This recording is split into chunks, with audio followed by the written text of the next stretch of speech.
সূরা ইউসুফ হচ্ছে কোরআনের সবচাইতে শ্রেষ্ঠতম গল্প। এই পৃথিবীতে যত গল্প হতে পারে, আপনারা রবীন্দ্রনাথ পড়েছেন, আপনারা বঙ্কিমচন্দ্র চট্টোপাধ্যায় পড়েছেন, আপনারা কেউ শেক্সপিয়ার পড়েছেন, আপনারা গোটা বিশ্বের বড় বড় সাহিত্যিকদের বই পড়েছেন। যত সাহিত্য হতে পারে, যত স্টোরি হতে পারে, যত গল্প হতে পারে, এমনকি কোরআনের অন্যান্য গল্পগুলোর চেয়েও এটা শ্রেষ্ঠ। আল্লাহ গল্প কেন বললেন কোরআনে, এবং শ্রেষ্ঠ গল্প পরে আল্লাহ তাআলা স্টেটমেন্ট দিলেন আহসানাল কাসাস, সবচেয়ে শ্রেষ্ঠ গল্প ইউসুফের গল্প। কারণ কি? কারণ গল্প মানুষকে আকৃষ্ট করে।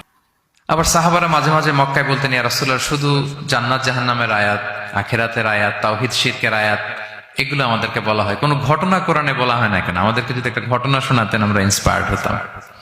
এই চাহিদা, এই প্রশ্নগুলোর আলোকে আল্লাহ তাআলা অ্যানসার হিসেবে সূরা ইউসুফকে নাজিল করেছেন।